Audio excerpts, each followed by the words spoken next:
Yes, you're welcome to our webinar for the month of March 2025. And I'm so happy to have you around today, everyone who has joined and people who are yet to join. We are glad to have you around today. And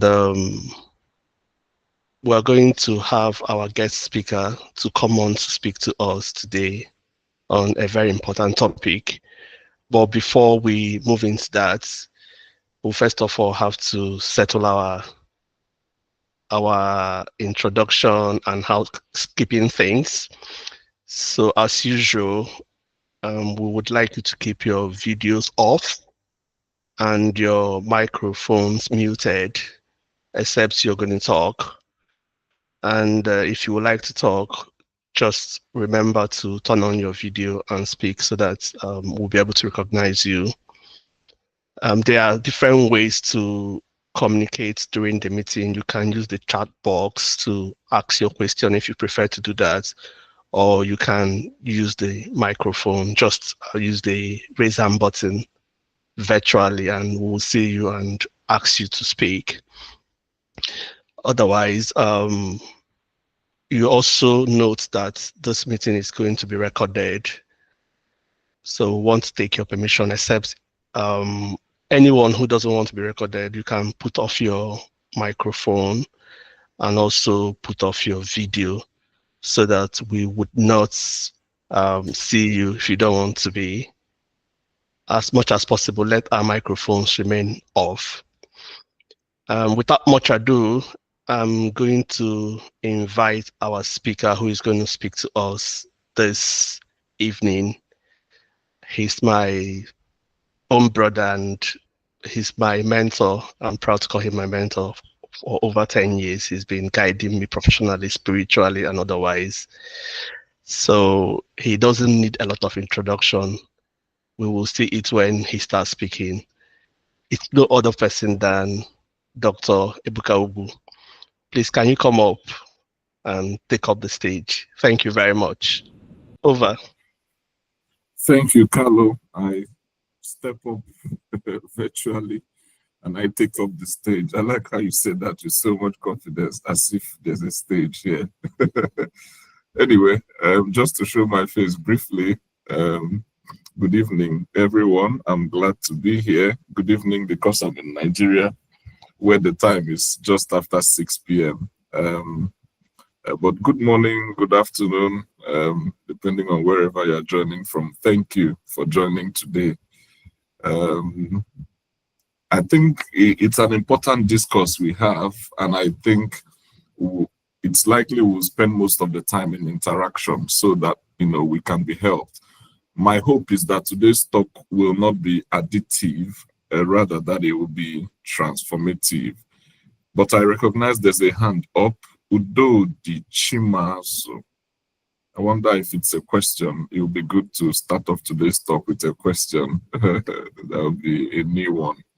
But Udo di Chimazo, is that a question? Your hand is up. It was a mistake. Amazing. Yeah, it was a mistake. Thank you. No, that's all right. Thank you very much. So I'll try to share my screen, and there's an infinity screen effect that always happens on Google Meet, when you try to share. I don't know how they'll fix it anyway. But it will look as if you're seeing a million things at the same time, but it then comes down to my screen. I don't know if you can see my screen. Please confirm if you can. Yes, sir. It's visible, sir. Excellent. Thank you. So today we're hoping to discuss briefly on the spirit of excellence. In other words, making a lasting professional impact. This is both where you work, in all the things you're involved in. I think excellence is such a concept that cuts across many aspects of our lives. And can I start by asking us, what is excellence? What is our idea of excellence? Just wrestle with this question in your mind, what you think excellence is. A lot of people have tried to define excellence. It's really one of those things that is a bit difficult to describe, but easy to recognize. In other words, you can't easily say excellence is this or is this or is this. But when you see excellence, you sort of know, wow, whoever trims these flowers does an excellent job. You can tell, when you see it, but sometimes it's not very easy to pin down. So please, can I request us in the spirit of interaction to just write down one word, a single word in the chat box that represents what we mean, what comes to our mind when we think of excellence. Just one word that reflects, the concept of excellence to us. I'll give 1 or 2 minutes for us to write that. Dr. Kalu, I can't see the chat room thing that I'm sharing. Kindly help me monitor. And after a few people have written, unmute and read out the words you've heard to us, please. Okay, no problem. So, colleagues, hoping that we're cooperating on this. Just write one word that comes to your mind when you hear excellence. Can I start reading? Oh, yes, please go ahead. I can see exceptional. Amazing. I like that word. Okay, 2 persons said exceptional. Great. Then there is great. Oh, there's great. And our finest works. Finest works. I like that. Proficient. I like that word. Proficient. Exceeding. Exceeding. I like that. Magnificent. Oh, come on. Stands out. Yeah. Perfection. Oh, come on. That's an interesting perspective, and I hope we'll touch on it as we proceed. Yes, go ahead, sir. Wowing. I knew some Gen Zs will come into the meeting, so I'm not there wowing, of course. Then there's distinction. Absolutely. Distinction. Yeah. Okay, those are the words. Thank you very much, everybody. Such a great breath. But I think it reflects something we all know, that even though everybody is offering service, even though everybody is creating a product, the owners of the market are those that have sort of the best quality, right? Whatever you are doing, imagine it as a product you're creating or a service you are offering. It's not just that you're out there offering something. I think the issue of the fundamental quality of what you're offering is what today's subject is about to address. In other words, that thing you are doing, when it is weighed on a global benchmark, where does it rank? All right? Whatever it is you're involved in, don't be content with smashing your immediate environment, right? You can locally, but always think globally, all right? In other words, if we weigh this thing I'm offering across the world, where does it rank in terms of quality, right? So, and I like the words I've heard. We'll touch on a few of them as we proceed this evening. Because of our time, we've already spoken for 5 minutes. I would like to share a few thoughts. Excellence has dimensions, even though today's talk is looking at professional impact. But if all the other components of our life are not in place, we can't make professional impact. I don't know if you're familiar with football, and I'm sorry to use this example in case any of Pep's relatives are here. One of the most brilliant coaches in football currently is Pep Guardiola, Joseph Guardiola. I've watched documentaries on him, and I've learned many things from him. Actually, yes, from his days of playing football to then his days of coaching and building that amazing Barcelona team that dominated the world for so many years, that had probably 4 or 5 Ballon d'Ors playing in the same team, but only one person had to win it anyway. He built amazing teams. He turned ordinary players into magicians, and he was consistent. He will win in this country, win in that country, win in that country, But something happened to him recently that affected an aspect of his life. And then, inevitably manifested in his career, showed up in his professional life. So, which is why I've considered the reach of excellence, the scope of excellence.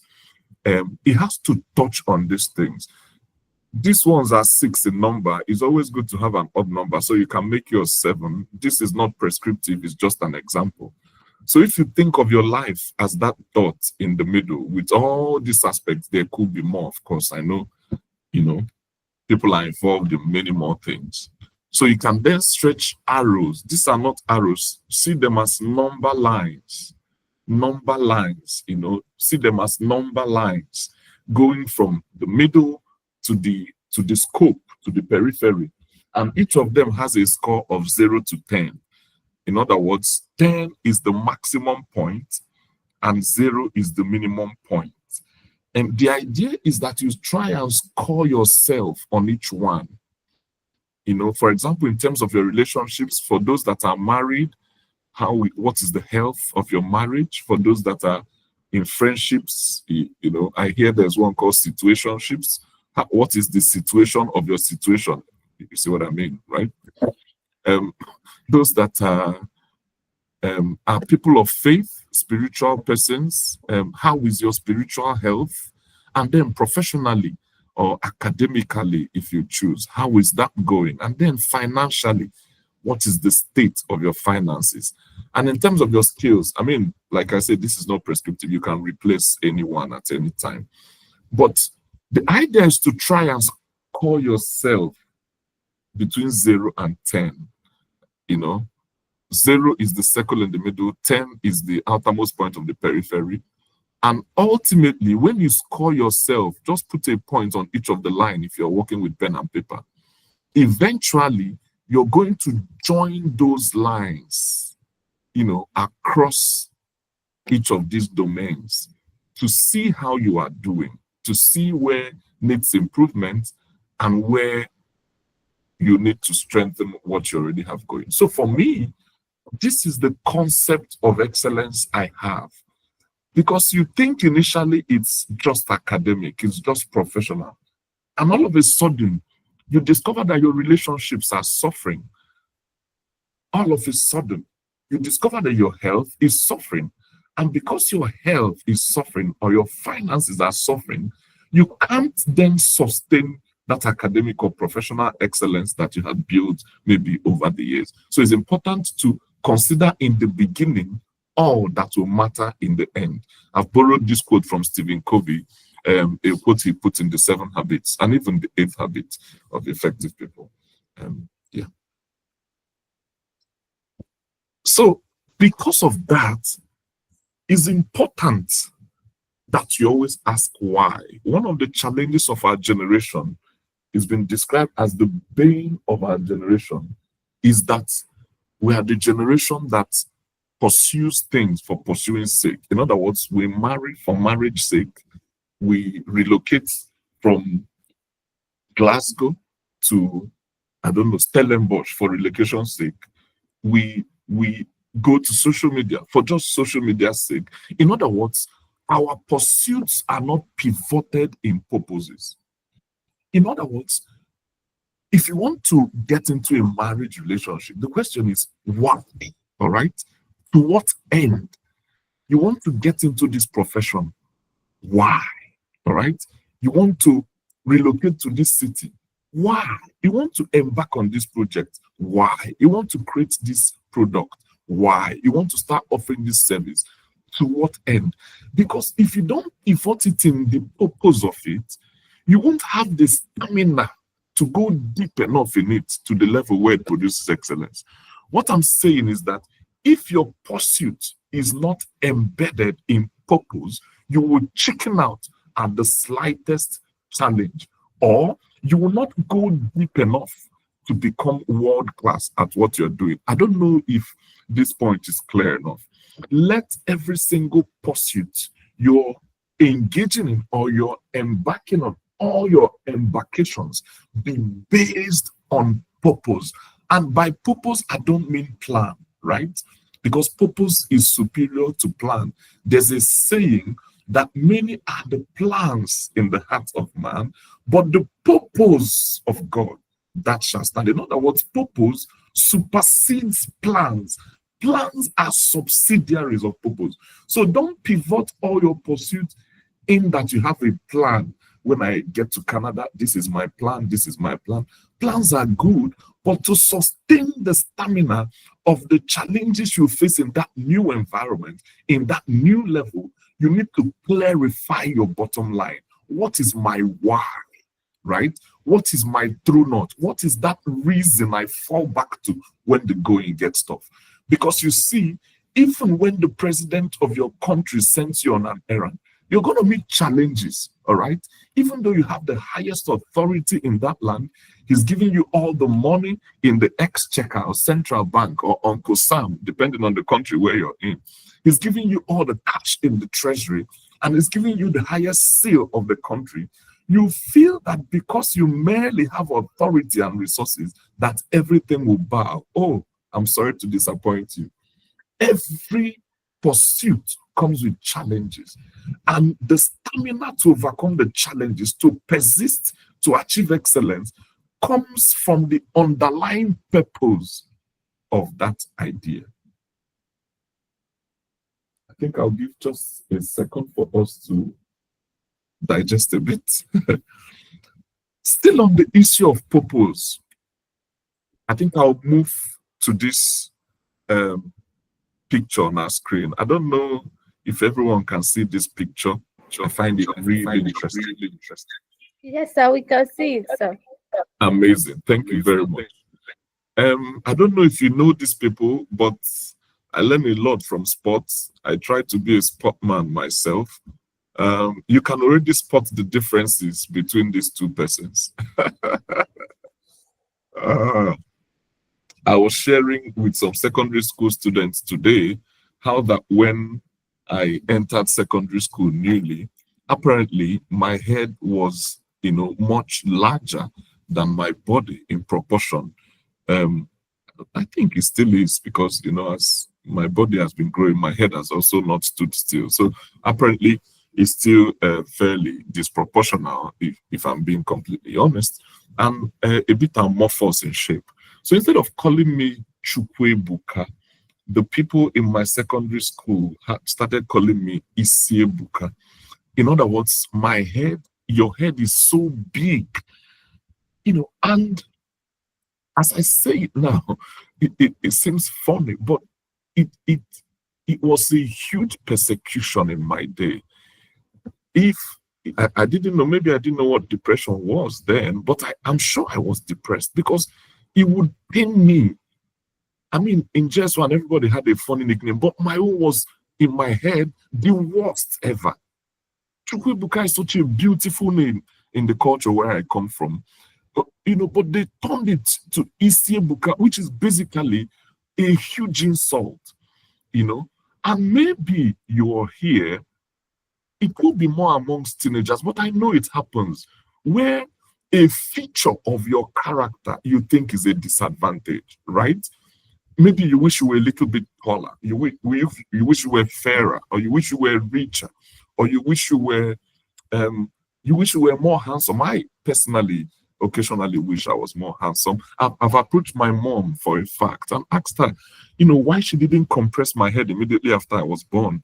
If she didn't know that when children's heads, newborns, you compress them in between the sutures, that it can take shape. And the woman looked at me and said that, yes, this is the compressed version of your head. I should have seen the original thing. I was blessed with. He was massive indeed. Why am I saying all this? People sometimes, funny as it looks, can enter into some form of identity crisis because of some aspect of their lives, of their beings, of their person. But talking about purpose, the statement I want to make is that how you are is because of why you are. All right? How you are, friend, is because of why you are. Your manner of speech, your beauty, your communication, your ability to make friends, those things are pointers to what you are here to do. All right. So just focus on steady improvement on what hand you have been dealt with by nature. The fact that you are here is proof that you are capable. In other words, the phone I'm using will not leave the factory where it was made if the makers found a fault in it. Oh, yes, because their name is important to them. The fact that that phone left the factory in the first place shows that it can perform all those 1,000 functions listed in the manual that it can. It doesn't matter if I'm using only texting and calling and WhatsApping and Twittering. It can do much more than that. The fact that I have it in my hand is proof that it can do all those. So the fact that you are here, you are born, shows that the manufacturer tested you. You arrived, and when you were born, you were not just beginning. You had been finished. In other words, you came here loaded. On the left is a marathon runner called Mo Farah. Mo Farah is a 4-time Olympic gold medalist, 6-time world champion. I mean, what hasn't Mo Salah won? You name it, he's got it. Mo, he's got one of the most brutal kicks when they do 5,000, when they do 10K. In the last 2 laps, Mo is basically flying. He could be, striding the first place or just coming behind the second or third. But once you get into the final laps, Mo is known for his kick. He has a brutal kick that his final 400 is almost as fast as standard 400 flat runners. He flies through the last lap and he weighs the crown. He puts his 2 hands, joins them to make an M in the center of that his shining skull. It's called Mo Farah. He focuses his training on building the slow twitch muscle fibers. All right. For those who are students of anatomy will know that even though in a muscle there's a bulk, there are different kinds of muscle cells, right? They are the fast twitch fibers, typically white in color. They make the bulk of striated muscle. But they are the red-colored slow twitch fibers that are full of mitochondria. They are slender, they don't grow to big sizes, very little, not so much myosin, but a lot of mitochondria. That is what endurance runners aim to build when they go to train. So when you see Mo Farah remove his shirt, he looks like someone in end-stage HIV disease.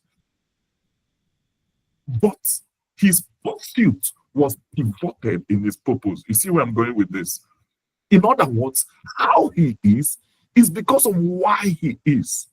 Where he lives is because of why he is. What he eats is because of why he is. He pivots every training session, diet, to his why. He's not inferior to Harry Aikins, another great British sprinter who runs the 100 meters flat. He was part of the quartet that won the European Championship for Great Britain some years ago. He does 4x1. Look at his muscle. That's the fast twitch, white colored muscle. In other words, focus your career on purpose.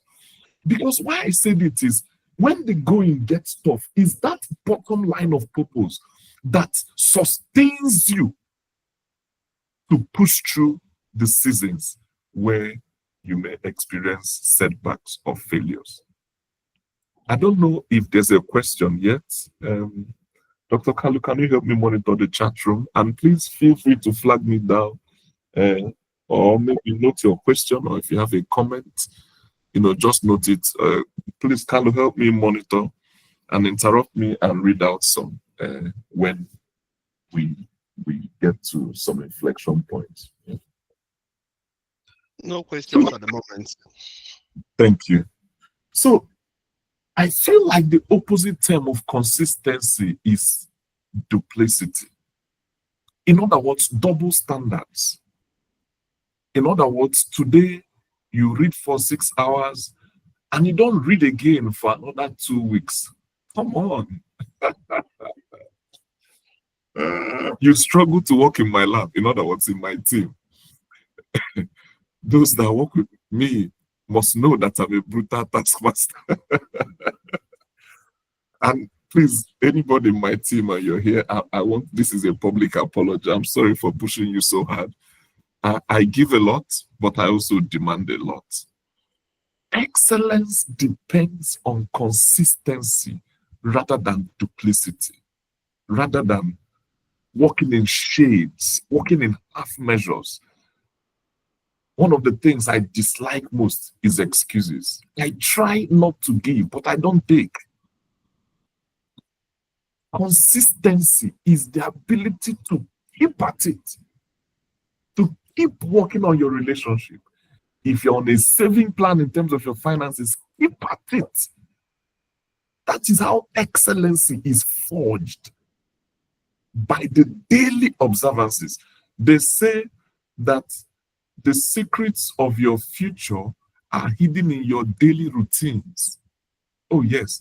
It is the consistency of character that produces sustainable excellence, and not just occasions or people who are flashes in the pans. These are occasional enthusiasts who throw themselves into the fray and appear good for a season, only to disappear with much same the enthusiasm with which they appeared in the first place. It is consistency that overcomes duplicity.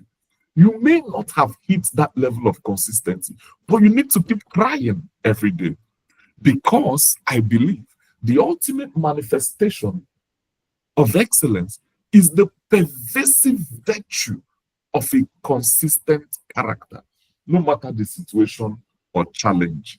In other words, things are going well, you maintain your character. If things are going awry, you also maintain your character.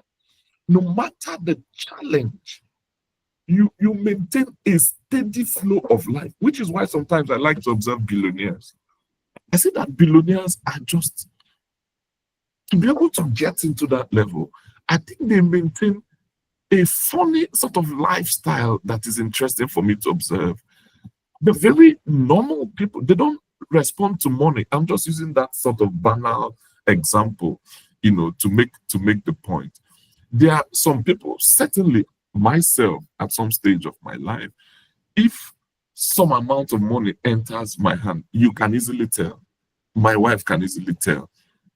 All of a sudden, a text comes in, is an alert. Nobody knows the text. And you see me, the man is wearing trousers, he's wearing shirts, he's dressing up, going out. My wife quickly knows that money entered this man's account. He said, "Oga, please come." And once she summons me for one of those meetings, I know that it's not going to go well, right? A man who was just lying down, resting in his house, maybe just reading a book, all of a sudden he gets an alert and he gets up to go where exactly? You see, because of that temporary increase that came, you were about to change your habits. You were about to change your character. I think the consistency of character, no matter the situation, is for me one of the ultimate manifestations of excellence. Excellence is orchestrated in the mind, is translated in our speech, but is manifested in our lives. In other words, is a state of mind, is a thing of the mind. It's not just how we read our book and how we pass. That is an important component, but that's not all there is. We don't want to be people who are excellent in book, but very unkind in dealing with people. All right? Even AI can answer the questions we answer, by reading our books. So think of excellence as ultimately manifest in a consistent character. So on Monday morning, we see you in the office, you are this person. On Saturday evening, when we see you in the pub, to a large extent, you should still be the same person. All right? And this affected the UN some years ago, and it led them. So in UN, when you join, they put you through a lot of trainings. They talk about something they call work-life balance. It's a concept I argue with, not because it's wrong, but because it can produce duplicity. And I ask them, what's the difference between work and life? When exactly does work stop and life starts? And when does life stop and work starts? And when they're unable to answer, I tell them, yes, just strive for balance. Don't make it look as if work and life are fighting. In the midst of work, we find opportunities to live life meaningfully. In the midst of life, we also find work, with which to help ourselves. If not, you can be a very obedient standard UN staff on Monday, and on Saturday, you are doing something that is unprintable, that is unbecoming of that your situation. So duplicity comes from, such a dichotomous sort of reasoning, which is my argument when they started doing those trainings. But of course, UN staff committed all sorts of crimes, during peacekeeping in some countries in the Congo, most recently, and some other countries in Africa, and this is because character is not consistent. It's dependent on circumstance. Let's try and make character a consistent factor, independent of circumstance. And one of the ways to achieve it is to seek to always make improvements rather than making excuses. Look, excuses are very easy to make. And this is what I tell my staff all the time. But improvements are the hard things. And it fascinates me. And Prince Will, I'm going to come to your city. Each time I come to Liverpool Lime Street, I noticed something has changed about that train station. The first time I was there, you just buy a ticket and walk across the platform, enter your train. The next time I come, they've put these scanners, you need to now scan the ticket, you get into the frame, similar to what they always had in London, And then the last time I've come, they've now put some transparent stuff by the side. The whole place now looks posh. And there are places that have not improved since the last time, since the first time I've been going to Liverpool. Meanwhile, this place has been improving despite their previous level. They've been making steady progress. Another place I noticed it in Dubai. The first time I passed through Dubai airport, you had to trek miles to get from one terminus to the other, to get from where you come into the country to where maybe you go through customs immigration and then to where you board your connecting flight. It made Dubai very difficult. I mean, the shops were nice, the lights. I mean, this is maybe 10 years ago or more. You would trek and trek and trek. But the next time after that, I was that they had put these beautiful underground trains. And the next time you see steady improvements. Look, friend, the day you decide to settle at the level where you are is actually the day you begin to die. The day you settle, no matter how high your settlement is, the day you decide to say, look, this is where I'm going to be, that's actually the day you start retrogressing. Because every other person, the world around you, is on a forward movement. Seek to always make improvements and not excuses. And in that spirit, I would like to, this painting, this is a terrible picture of a beautiful painting. This is called the Sistine Chapel. It's the most beautiful in Rome. Oh, come on. This is such a terrible picture. I feel so bad. Michelangelo painted this entire chapel, particularly the roof. A story is told about Michelangelo when he, painted the roof of the Sistine Chapel. You should visit if you've not visited. It's a beauty to behold. It's one of the most beautiful chapels. I mean, all those popular paintings you see from Rome, most of them are in the roof of this building. They will set up a scaffold for him, and he will lie with his back on top of the scaffold. In other words, facing the sky, facing the ceiling, and he's painting. He's painting to the minutest detail. One night, as the story goes, his assistant, his friend, came to look for him because it was like 7, 8 p.m. and there was no light, electricity. So there were lots of candles in the chapel and everybody had gone. There was absolutely no soul. So he's coming to the hall and he's looking for Michael.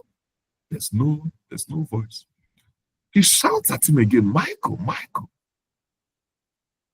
It's as if there's a sound at the back of the hall, on top of the scaffold, right behind the rafters. In the darkness, there was noise. And he screams again, Michael. He says, I'm busy. He hears a voice of Michael. And then he walks to the tiny corner of the chapel. He looks, as the story goes, on top of the scaffold, behind the rafters, right in the pitch darkness. He has a small candle. There's a brush in his hand. There's another one in his teeth, in between his teeth. And he has his palette, his paint palette in the left hand. And he's painting. He's adding a detail to the feather of the wing of an angel whose wing extended to the corner of the roof. And his assistant was enthralled. He says, what are you doing? You're adding details to the feather of the wing of an angel that you have finished painting that fell into the crevice, you know, the crevices of a roof. He said, who will see that detail you're adding? They say Michelangelo responded, God will see it if nobody sees it. Friends, I want to emphasize on the faultless performance of small tasks. You may feel that the task you've been given is small. Oh, come on, do it faultlessly. Do it to such an extent. I think it was Abraham Lincoln, or who said that if you've been given the streets to sweep, sweep it in such a way that after your time, people will say, there once lived a great street sweeper. The faultless performance of small tasks. And I want to address us because I don't know where you are on your career trajectory. You may be at the entry point. And the entry point usually does not have so much money. And the tasks may seem undignified. They may be giving you what you may call menial tasks to perform. Friend, please do it faultlessly. Do it impeccably. Do it in such a way that the giver of that task will pause and ponder at the level of attention and grace you have committed to such a small task. Which is why I've put here that excellence will cost you what mediocrity will save you. So, sometimes I like to think in negatives. So think, what are the things that make mediocrity will save you? It will save you some sleep. It will save you some chilling time. It will save you some just loafing, laziness. It will save you inconsistency. And excellence will cost you those things. It may cost you some sleep. It may cost you some hard work, putting more hours than every other person. But just know that that is the way to serve reasonably, to make a lasting impact where you have been. Whatever small task. In my office, I've witnessed the tenure of 3 different cleaners. I can easily tell who is the best among them. One of them comes to work by 5 a.m. because we work in a research lab, a molecular research center, somewhere in the dusty villages of northern Nigeria. He knows that once we enter at 8, everywhere has to be sparkling. We don't need spillage. We don't need smell. So he comes at 5 a.m. How do I know? I take early morning walks around 5 to 6, within the campus area. And I always encounter Yusuf. Once I see his figure walking with his, semi-bow leg, I know that is Yusuf. And he sees my figure descending the hill. He says, Oga, good morning. I say, Yusuf, the dreamer. He says, sir. I say, have a nice day. Every morning we go through this routine. Oh, when he was transferred, we all said there was once a cleaner. You know what it means that you're already in the office? Someone will say, can you raise your leg? Oga, please shift. Let me take out the trash. Yusuf does it 5, 6 a.m. That's excellence. That's excellence. That's how to make a lasting professional impact in your work, in the area of job performance. Before we delve into the next concept, I'd just like to give a minute of a breather in case anybody wants to maybe drink water, and to ask Uncle Carlo in this time if there's been any offers in the chat room, questions, suggestions, comments, any such thing. Yeah, there's one comment. Excellent. Please go ahead. It said, "My mind is blown." Oh dear, I thought you had a question. Okay. So can we do a minute just for people to have a drink, water, coffee, maybe, I don't know. Or should we just fire on? I feel for the people. Yeah, you can move on, please, sir. Thank you. The ladder that leads to success, some of the rungs are made of failure. In this slide, I've said you need to learn how to succeed well, but you also need to learn how to fail well. Let me dwell a bit on this. For a lot of people, the greatest impediment to excellence for them is their last success. Oh, yes. Like I said, I watch football and I learn a lot from sports. I know that the easiest time for a team to concede a goal is immediately after they've scored. Oh, yes. Immediately after they've scored, especially if it's a difficult match, they are celebrating. Somebody is running to their fans. Yes, yes. Get in, vamos, vamos. They are screaming. That euphoria of adrenaline rush, they lose concentration. In the streets of Nigeria, they say you lose guard for a minute. They just lose guard for a minute. Before you know it, back, the opposite team has equalized. And everybody is crestfallen. Friend, you must learn how to succeed well. Yes. There is a way to succeed well. How did Alex Ferguson, Carlo Ancelotti, Pep Guardiola, I'm using sports coaches a lot, how did they achieve serial success upon success upon success, back to back to back to back to back? Roger Federer. Oh my, Roger was so elegant.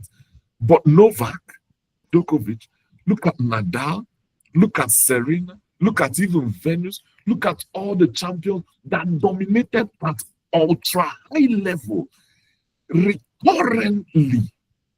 You know how they did it? They learned how to succeed. There's a way to succeed well. Some people have only one success. You know why? Because after that one, the euphoria didn't allow them to get back into their grind. And if you lose your grind, I'm sorry, you're going to lose that excellence. You're going to lose it.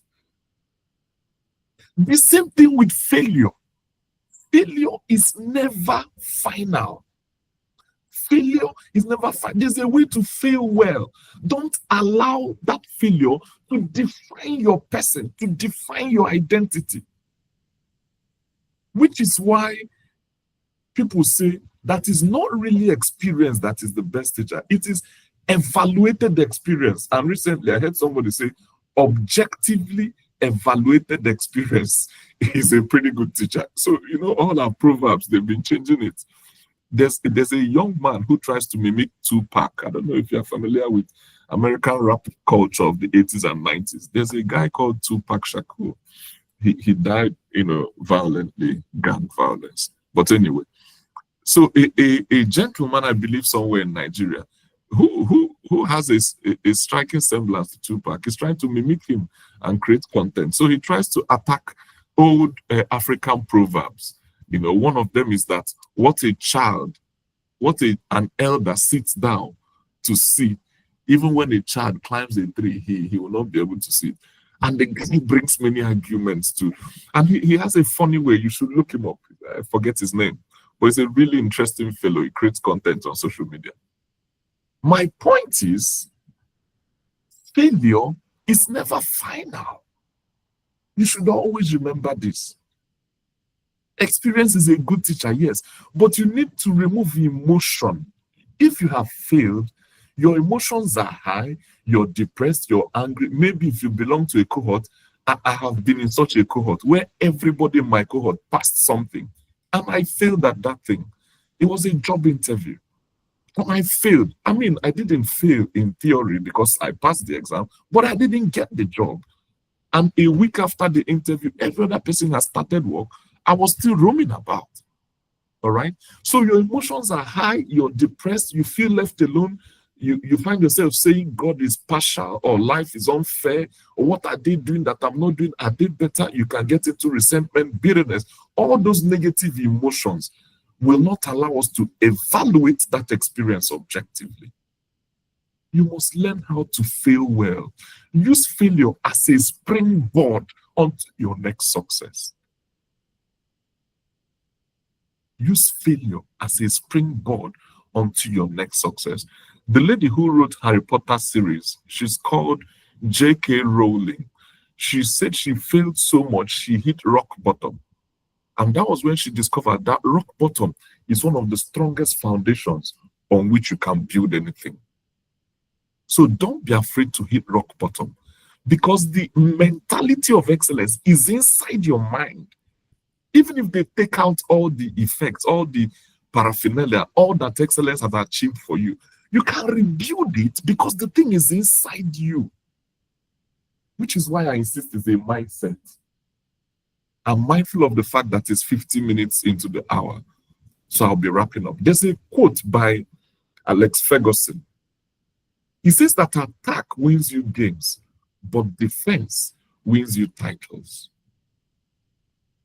Friend, I want you to learn how to play attack, but also you must be good in defense. You must be good in knowing how to fail. Don't fail hopelessly. Don't fail disconsolate. Fail and fail forward. Fail and get better. And I like to make this point.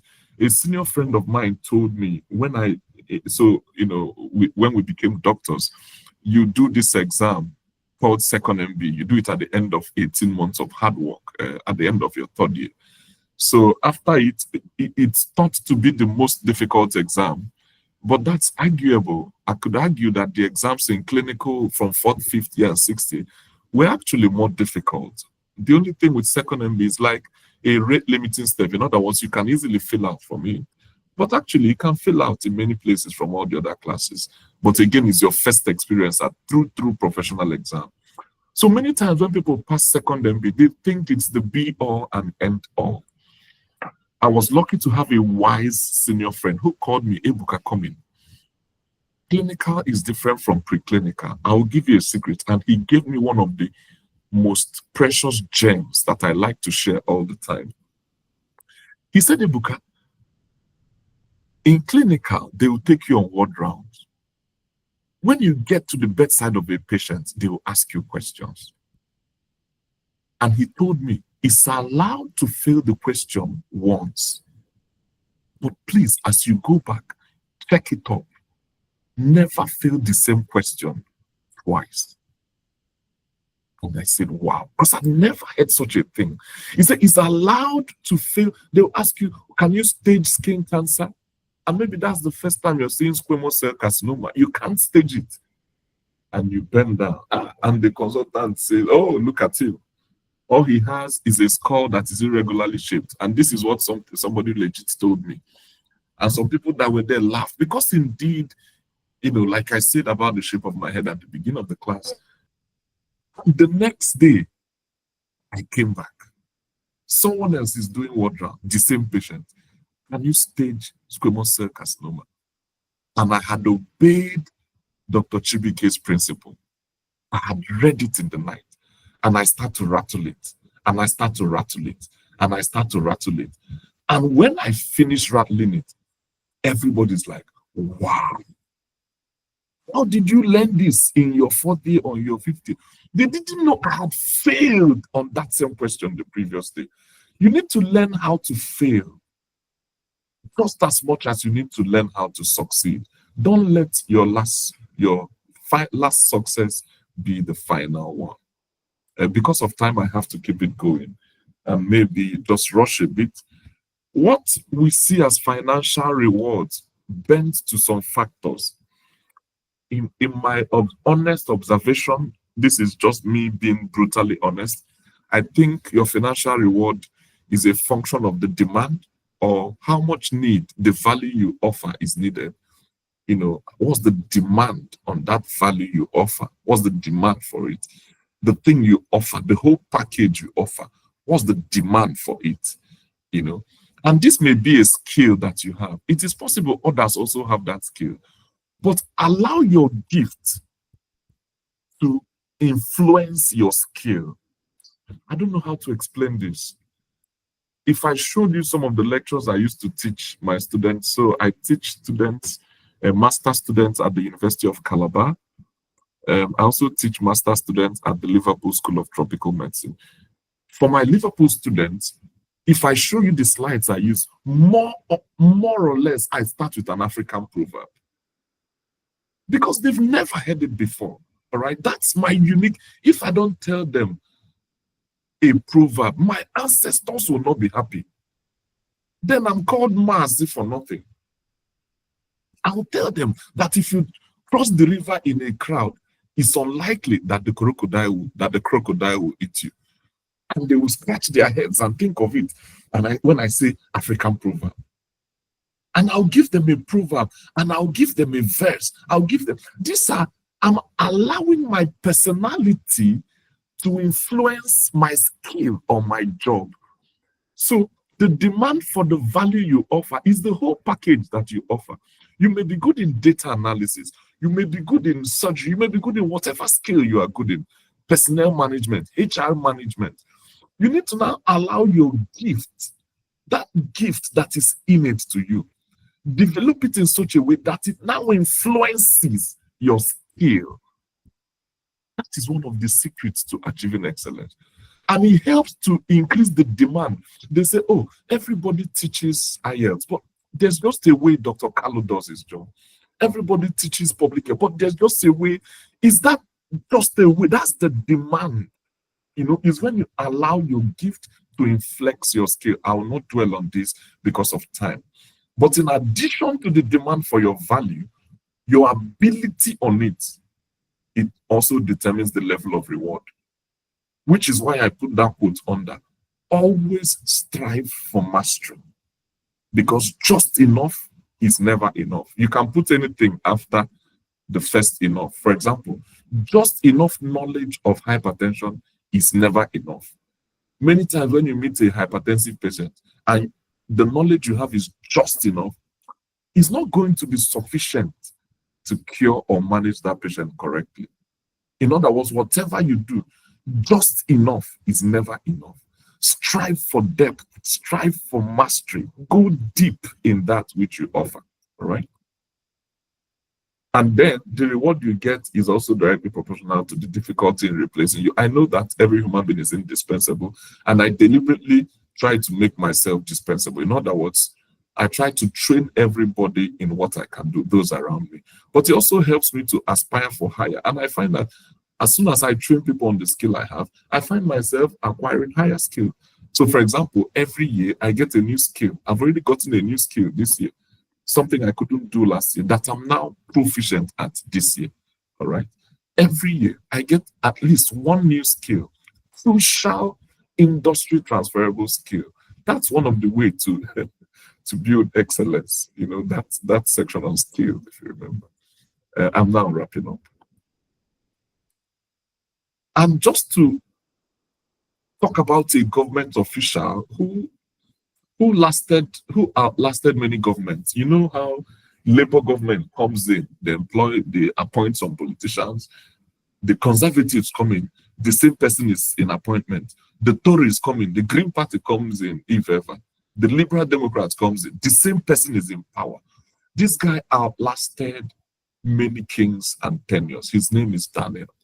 And I just speak a little of his story. He served under the Babylonian Empire, served also under the Medo-Persian Empire, and wrote many of his writings cover even the Greek, the Roman, and even the post-Roman, in other words, the postmodern world of clay and iron mixing together. So Committee of Nations, the UN, the EU, and so forth.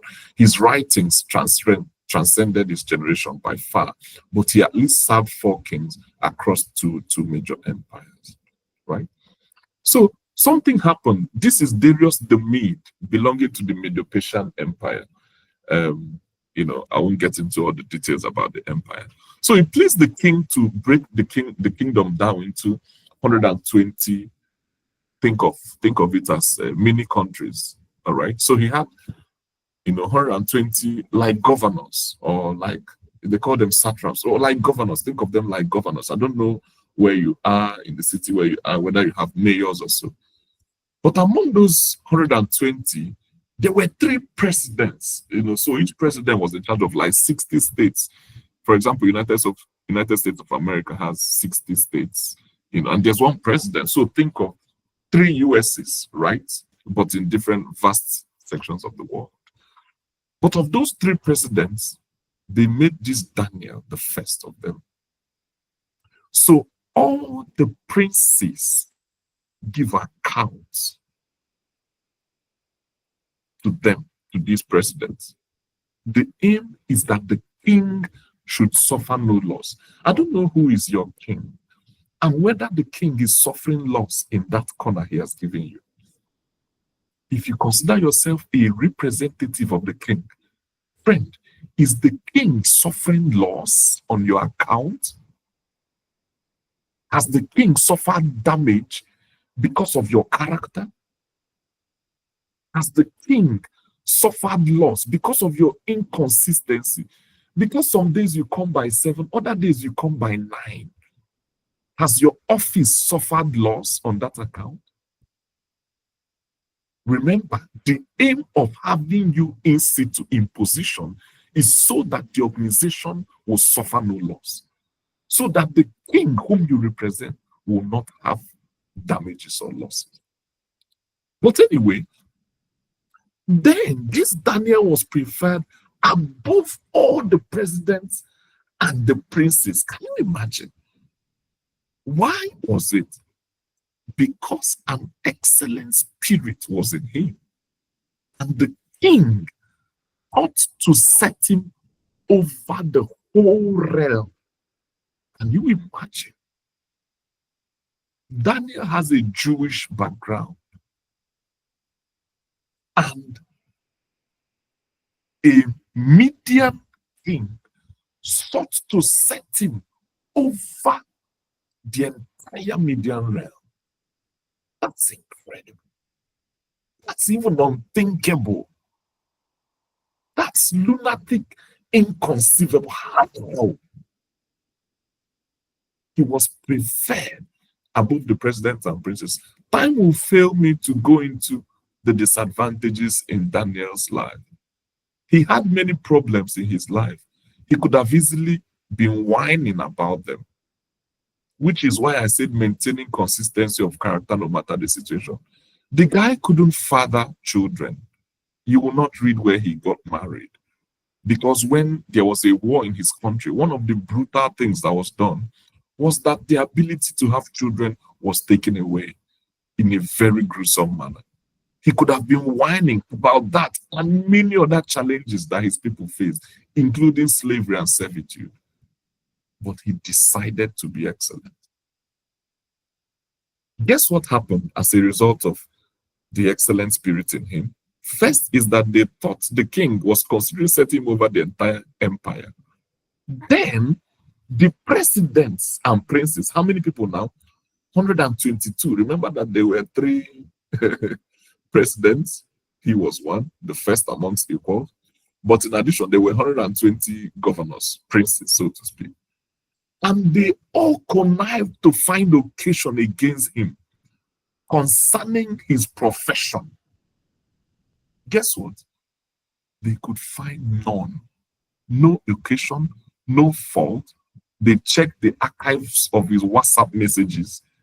He wasn't sending illicit texts that could implicate him. He hadn't eaten government money. There was no late coming. He didn't miss any of his deadlines. His reports are on time and of top quality.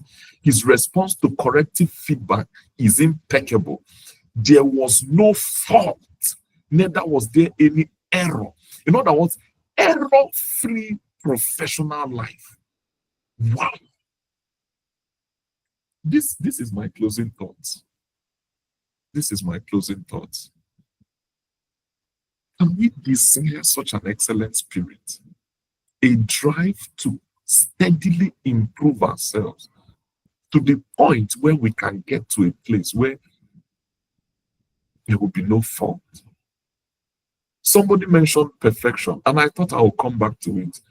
Excellence and perfection are slightly different concepts, but inevitably, the consistent pursuit of excellence inches people closer to perfection. Whereas excellence is a journey, perfection is also a state. A place where you become an absolute authority, a practitioner of something, a technocrat in an area. Can we desire this excellent spirit? It's an indwelling that occurs, that sets your mindset on a fixed pursuit. That is it good? I'm on my grind. Is it bad? I'm on my grind. No matter the shaking you experience, the shake, there's downsizing, just steady your grind and move on. Eventually, over time, you will achieve excellence. So back to that, our slide. Have you managed to score yourself? Draw the mark on the line where you think you rank on each of them and use a pen to join it. It should lead you to an action plan on how to be better in that area where you're lacking and how to strengthen the areas where you're already doing well. With that, I'll now open for reflections and interactions. Thank you very much, everyone. Thank you for listening. And thank you, Carlo. I can take down my slides now. Thank you. Thank you very much, Dr. Ebuka. If you can stop sharing, thank you very much. Do we have any questions or reflections? Great message, Tony had said. Okay, some virtual hand claps going on there. Does anybody have any question at all or any reflections? Okay, Dr. Ebuka, there is a question for you. Okay, thank you. I like questions. You better look at the question. It says, how do I make Dr. Ebuka my mentor, please? No, it was a mistake. Take that back. I don't like questions, please. Actually, not that kind.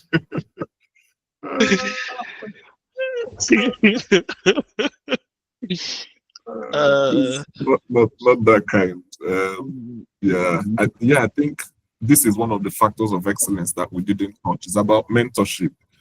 I think mentorship, oh dear, how could I have missed it? 1 hour is insufficient to touch everything. And by the way, there's a small book I'm working on, and each time I take a chapter from the book and do these talks that we do. So if you keep coming to these talks after some time, when the book is out, you really don't need to buy it. I can tell you for sure. So, but mentorship is very crucial. Mentorship, it shortens our journey to whatever destination we desire. I know Prince will mention that, myself and himself have had a mentor-mentee relationship. But I can tell you for a fact that I've learned as much from him as probably he has from me, if any. And I think it's grown into a lifelong relationship. But I think mentorship is crucial. Please, by all means, find a mentor. One that can ask you questions, one with whom you are not ashamed to be honest. We are not perfect, our lives are not perfect. Someone to whom you can be open, someone that can ask you how you spend your money, someone that can ask you, these questions that really make us, how are you exercising? Do you have an exercise regime? How are you eating? So find a mentor. It may not be Dr. Ebuka, please, but please, I think mentorship is crucial. They show you the ropes. I want to say that resources are important. The difference between many professionals and people who are just coming is the resources they have, the access to resources they have that you don't have. I mean, even in writing exams, if you don't have the right materials and you are just reading generally, you are probably going to struggle in every exam. But, those mentors that have gone ahead have certain resources, that can shorten your journey. They can contract your time investment in your journey. So I see that there are a few hands. Principal, can you please recognize people to ask questions? Yes. Okay. Tony Uzo, can you chip in? You have a question, please. Go ahead. Good evening, all. My name is Dr. Tony Uzo. I'm resident in the United Kingdom, Ashford to be specific. It was really a lovely message from you, Mazi. I really enjoyed, I started listening to you when I got into the bathroom because I'm about to head out. But as I continued to listen, I continued to stop doing what I was doing, and I just kept listening. And you have this way you speak where you are able to pull people in. I think it's also one of your gifts. And I want to say more power to your ministry. So my question here is, in the place of consistency and in trying to actualize dreams and maintain that excellence, a lot of people don't talk about the part of patience, I think, and gratitude for oneself. One of the things I've learned being in the United Kingdom is to be grateful for my own existence, that I don't get to queue up in the corridors of hospitals, looking to see a doctor, or be on the streets begging for alms during winter, or, being in a psych ward, because being in this part of the world, people don't say it enough. And I don't know why most Nigerians don't say it hard enough. Like, it's really very hard in another man's country, trying to take root and, give your own influence based on the knowledge you have and the one you're going to acquire there. So this talk was a necessary one. So the place of patience, like, I don't know if you can also talk a little bit about it and how people should be patient with themselves and try to be happy for their own existence in wherever they find themselves in per time. That you travel to another man's country does not mean that you're gonna succeed immediately, or you're gonna succeed even after 10 years or so.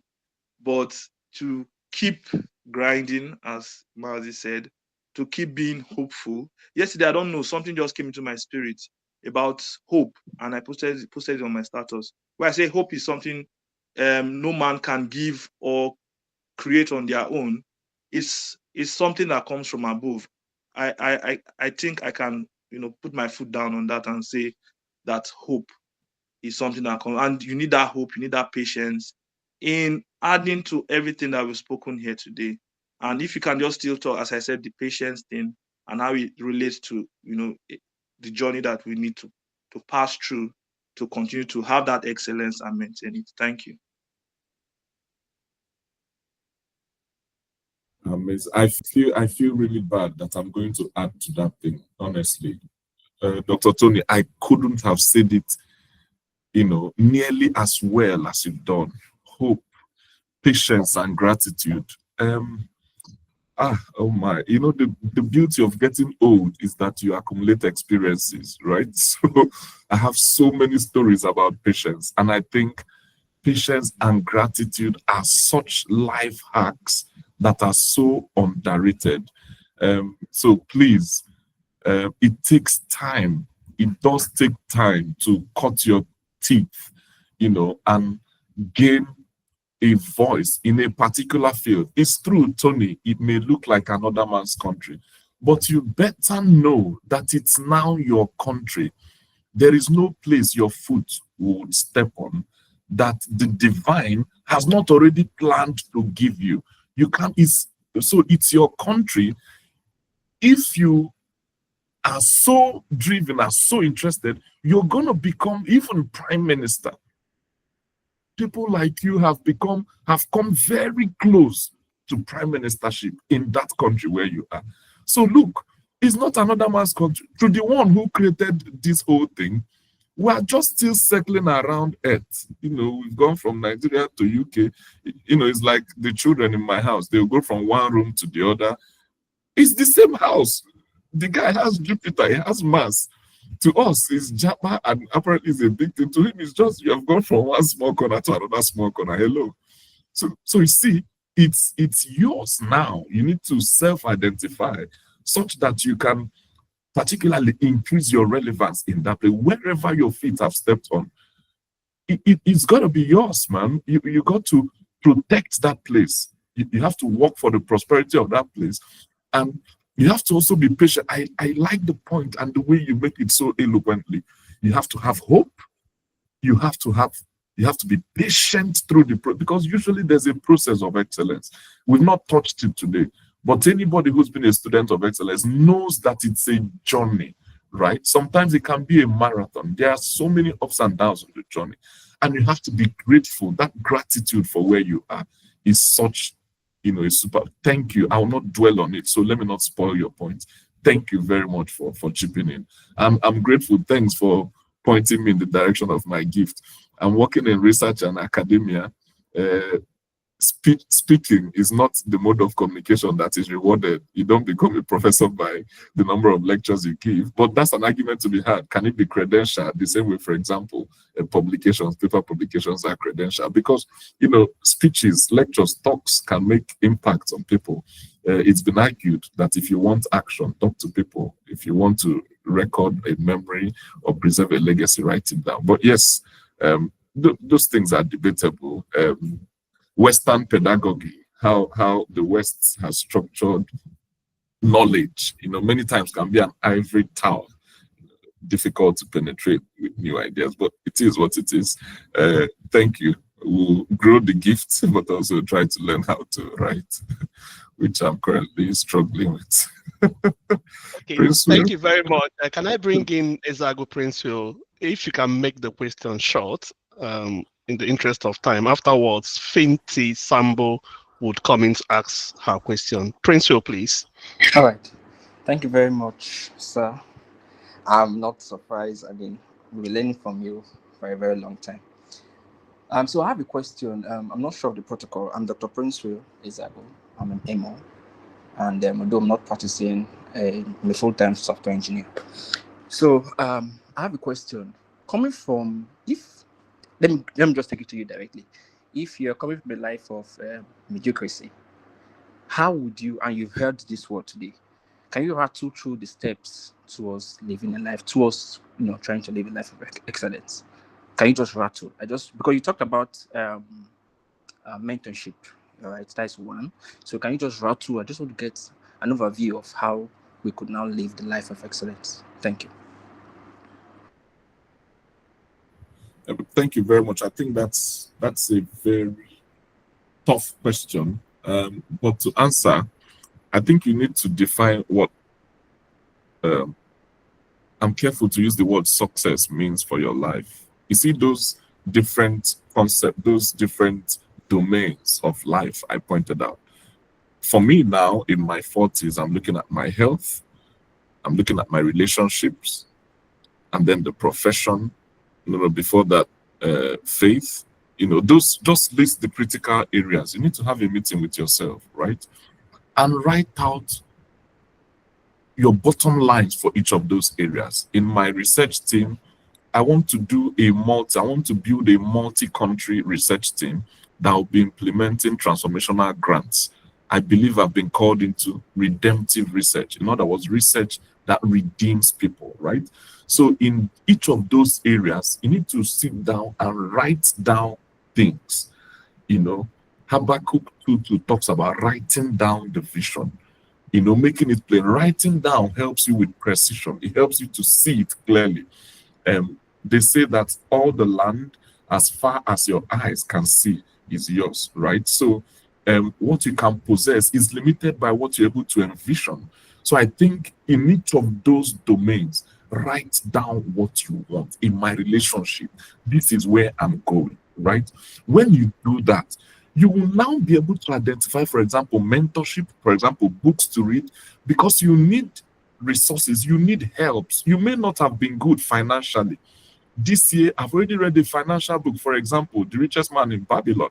I attended a talk. They say they gave us assignment, a talk of men, a group of men. They say everybody read it. I went and read it. All right. And it has helped me in that aspect. And even though it's a book I had read before, but reading it again just refresh, because it's when you write those things across those domains, it will now help you to see the resources you need to fill them, to fill the gaps. And also, it will show you the assets, that you can leverage on where you have strength.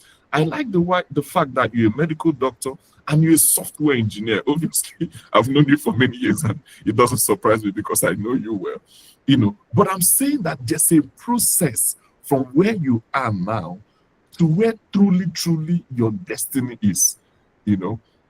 Being your friend and your senior friend, I can say in a sense where that destiny is. But I know that there's a journey you have to make. There's a certain excellence is not so much about what you do, it's about whom you are. It's not that you're a neurosurgeon, for example, or that you're a rocket scientist, or that you're a public health physician, that you're a community. People, I mean, public health, people think community medicine is an unserious field. But I've seen mediocre neurosurgeons that made me say, oh dear, these guys, look, just go and do something else. So it's not about what you do. Excellence is really about whom you are. The more you build consistency in effort, it's going to show in your prayer life, in your spiritual life, in your marriage, in all aspects. I think that's the point I want. That's how you make a lasting professional impact. All the components need to be working together. In relationship, for example, you need to be genuinely interested in people's welfare. If a staff of yours, somebody in your team calls in sick, be the one to ask him, I hope you're feeling better. I hope you're keeping well. Do you need extra day of rest? If you have the power to give them that, So that's building social capital, for example. That capital you've built, you will withdraw from that account at a future time that you know not yet. So you need to be excellent in that relationship, for example, to be able to reap from it in the future. I don't know whether I've rattled through it, but at least you need to list those domains, that define what success, is to you, and write down where you are going in each of those places. And it will help you to map your assets and results. Oh, thank you. I'm happy to hear I did. Thank you very much. Please, next question, Samuel. All right, Finty, can you ask your question?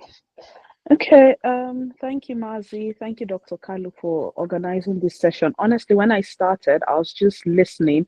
I had to tell my son to run and go and get my, notebook and a pen, because I just realized that I needed to write so many things down. So I'll just say thank you very, very much. It's been an insightful session.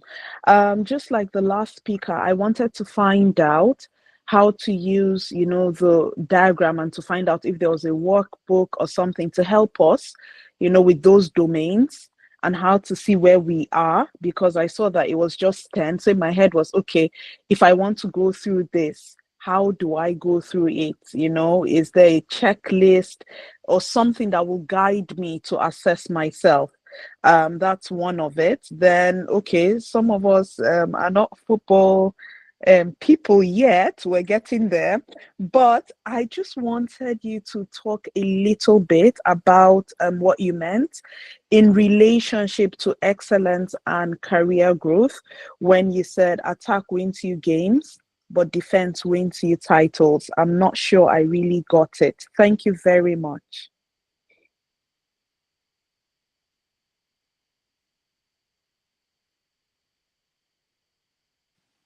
Mazi, you're muted.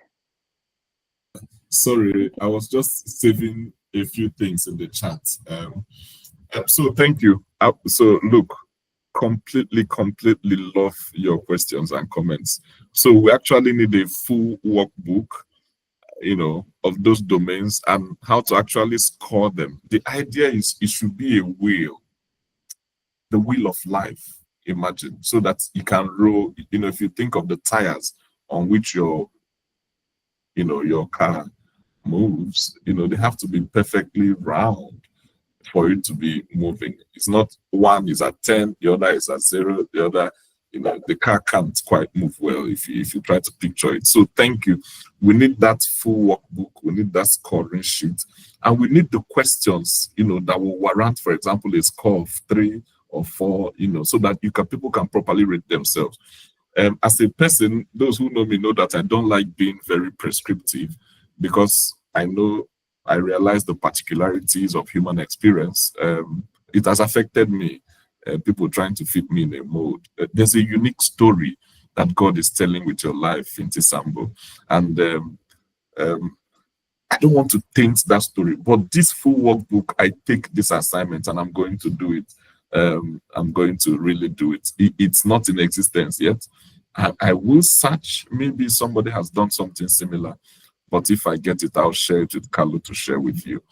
The second point for me was about failure and success. In other words, success can win you, for example, say accolades, temporary gratification, but actually success is never an end in itself. What comes to my mind is the day I became a doctor. It's one of the most shocking days of my whole life. First of all, I thought I was going to fail that exam because I had missed an obvious diagnosis. There was somebody with something called Steven Johnson's syndrome, in the ward, and I couldn't diagnose. I'd never seen it. I didn't come to the ward the previous night. Apparently, they passed those information around that I didn't get. And the man just the external examiner kept leading me. Doctor, what is this? What's the spot diagnosis? After looking at the patient, for those who are doctors, sorry, I'm going to say a bit of jargon. I said he has disseminated epidermal desquamation with exudation and something ulceration. Like I give it the most medical, ignorant, descriptive, correct. I don't know how to say what I say. So, but the answer was Steven Johnson syndrome. And when I said what I said, the man laughed and he patted my shoulder. I said, doctor, I'll give you one more chance. And he says, can you ask this patient? I kept beating around. So by and large, I thought I would fail that exam. Result came out in the night. I had passed. And lo and behold, I was a doctor. And it was an incredibly ordinary day. And it depressed me. I thought it would be a special day. This battle of 7 years, reading night after night, this after this, it was just another normal day. And from the day after, I had to deal with clearance, going to different campuses. You have to care student affairs, you have to care university library, sports, all kinds of crazy payments. And you see, even though I had success, I needed some grit, which is that aspect of defense. So a game is just one football match. But to win a title, there are 38 matches in a season if there are 20 clubs in that.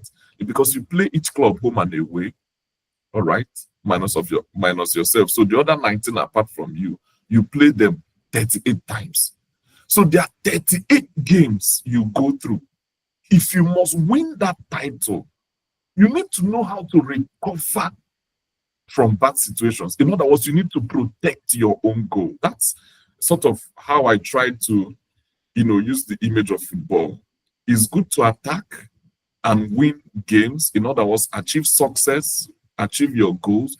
But it's also good when you have not scored a goal, when you have not achieved your goal, to defend your person. All right, to hold your position, to keep trying, to do the basic things, to make sure you don't lose it all just because you've not achieved a goal. So I think that was the sense in which I was trying to do. That slide was about learning how to fail. And this is a genuine problem I see for many people. It was for me. Initially, you have one success and you are off and running. You are off the handle. Excuse me, sir. Where you are calling success is just the beginning point. There's a whole length of a journey to go. So for me, in a rough sense, that was my idea of using attack and defense. But apologies, I used a lot of sports analogy. It's one of the only clean things on TV. So, but yes, I will learn to use analogies from cooking, and other aspects of life. Thank you. Thank you very much. No, the sports analogy is good, Mazi. Thank you very much. It makes it better or clearer. Thank you. Thank you. And yes, Sabra. about the workbooks, just for Yes. me, it's a guide, just so that it helps to set people like me on the right path, an idea. I understand what you mean by saying it shouldn't be like putting people in a box or putting you in a box. But I think if there's something that can set us off, it will help. It will help on how to go about, getting better and improving in all the areas, like you rightly put it. So thank you for looking into that as well. Thank you. Thank you. Yeah, the last question. How can I overcome inconsistency? I tend to lose interest quickly on certain matters. How do I work on this? My village people are here. I didn't know. I don't want to say who asked that question, but we belong to the same tribe. I lose interest quickly. The thing must be really difficult and challenging to keep me interested. And it's a big problem for me. Yeah. I once got what could be a good job somewhere. And it was interesting, it was challenging to start with. But after a few times, the state where I was working in won the best award in the whole country. Anambra State, they won the best award in TB control, best in childhood TB, best in this.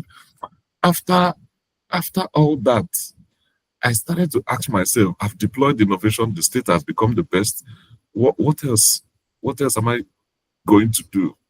And really, I began to lose interest. Anyway, but just at that point, COVID came and nobody knew about COVID, so it kept me going. How did I sustain? I created tasks for myself. I always tried to open new vistas of the work that people hadn't been thinking about. Which is why, if you remember, I mentioned that I tried to learn a new skill. I tried to solve a new problem. It helps me to keep going. If you keep reading, you will keep seeing problems that are yet to be solved in your field. I'm going really practical and granular, so I don't know if this is helping you, because this is just, brutal honesty about what I do. I keep looking at new problems, new challenges. In the world of TB control, where I've worked for maybe 15 years or more, I'm looking for what's the new thing. For example, I can travel to a very far place to just attend a conference about the new aspect of TB control that we have not been doing in Nigeria. And this is how I stay motivated. This is how I stay interested, because I look at innovation. It's developed. I train people. We convert that innovation into routine work, right? When it becomes routine work, I've trained the people, and it's now become part of the TB training package. I don't need to be there anymore. The system can run by itself. What I do, I look for a new vista, right? I look for a new horizon, a new challenge. I don't know if you're into the public health field, you can preoccupy yourself with learning modeling. Modeling is a skill that is in short supply, in other words, high demand, and then high premium is paid for modelers. When you write a modeling paper, you can easily get into the Lancet. Whereas if you're not modeling, you then need to do a randomized clinical trial to be able to get there. So modeling is something that you can decide to start learning if it's your thing and you've not been learning. And then go for trainings, go for short courses. In other words, enrich your career. And find places where they do short courses. It's not all of them that you have to pay. And I encourage you to attend those short courses physically rather than virtually. Physical interaction in short courses. I attended one some years ago, and it was so enriching. What they thought wasn't rocket science, but just seeing people, just doing the group work, interacting with the teachers, it gave me new friends. So you have genuine social network. You've met new professionals from another corner of the world. that work in the space you work. It enriches your work. They share challenges, you profile solutions, you share challenges, they profile solutions. So I think conferences, trainings, learning new skills, new challenges within the work, are some of the things that can help to keep you motivated. I also lose motivation once the work becomes mundane. And sometimes I find it's difficult for bosses to manage people like me. So I've learned self-government, by circumstance. So, even if you hire the best people in your company, you need to manage them. That's why that department is human resource management, right? Because you can hire the best people. If you don't manage them well, they will underperform, right? But if you can hire just average people, but with good management, you can bring out the absolute best from the people you have.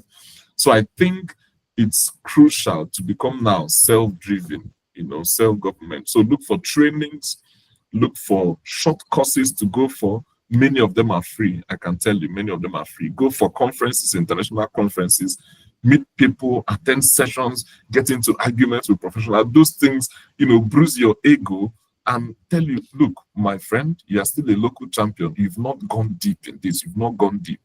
And occasionally buy a book, buy a textbook in the area of your field. Buy an old book that was written in the 1800s. Take on history. I don't know what you're studying or what your field is.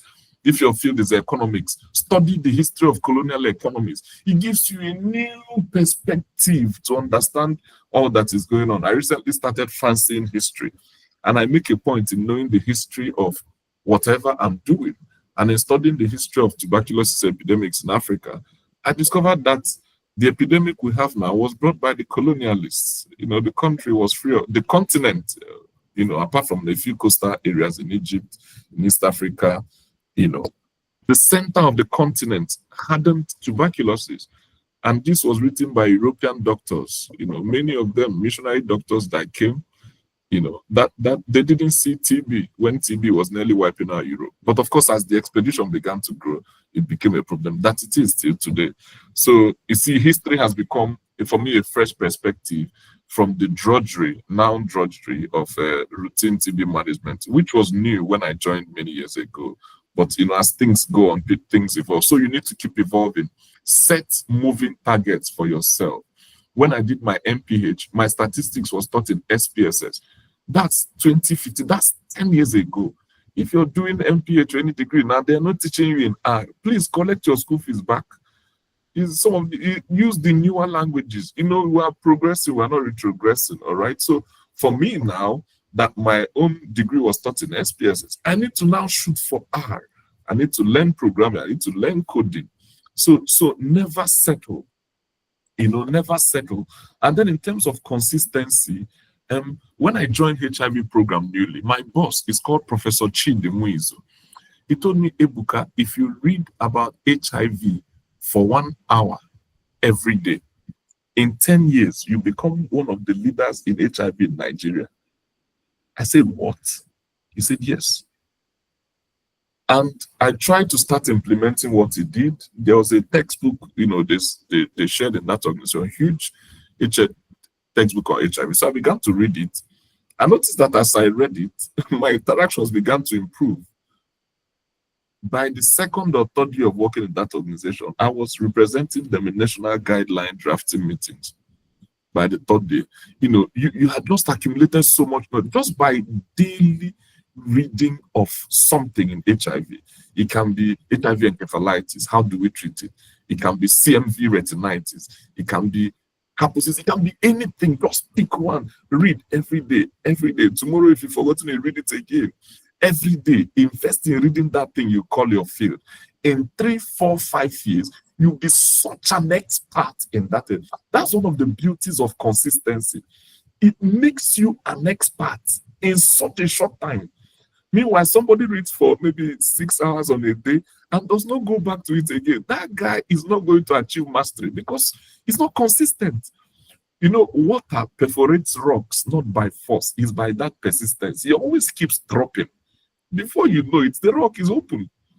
So you see, that is the end goal for me that also keeps me motivated in terms of consistency and the things and the things I want to achieve, particularly in career. It's not easy for people with our minds, our kind of mind, your kind of mind. Is not easy to keep you, stayed on one thing, especially when you've mastered it. Set a new target, go deeper, find a new vista, go for training, go for international conference, submit an abstract, submit a paper, let people criticize you or rather critique you, and try by all means to put yourself in situations that really reflect your true you, because you see, you've not quite gotten there yet. So that lack of consistency is not a good feature. And this is what I tell myself, that look, your feeling you've arrived is such a big problem for you. You need to actually start knowing that you're just a village champion. You need to work harder. Thank you very much. Thank you very much, Mazi, for your time. I believe everyone here will have one good thing or the other to say about the section. So can we just appreciate Mazi? Thumbs up, claps, whatever you can do virtually. Yeah, Mazi, we love you. Yeah, keep it coming, keep it coming, keep it coming. Okay, thank you very much. It's been an insightful section. I've learned a lot. I didn't expect less anyway, because I knew it was going to be this great. Um, the motivation I never knew I needed. God bless you, Mazi. That's what is coming up from the chat. Thank you so much for pouring out. Let me just read them out. Thank you so much for pouring it all as usual, sir. Thank you, Mazi. God bless you always. So these are thank you, sir. Um, a lot is coming in, so but we'll have to move on because we don't have time any longer. Just to wrap up the section, we'll be having our next webinar on the 12th of April 2025. And I expect you to be here. We'll have another powerful section. Each of these webinars enriches my life, and I'm sure it does for you. So if you've not joined us in our academy, please try to join us. And we're doing a lot of things to help make quality education accessible to everyone, everywhere in the world. And one of the ways we do that is through these webinars that we do, and a lot more. So thank you, everyone. And I'm looking forward to seeing you in our next webinar. In the meantime, if you do have any question outside this section, so you can send us a mail and we can direct it to Mazi to respond. So it's xtukacademy@gmail.com. Thank you and enjoy the rest of your weekend. Bye.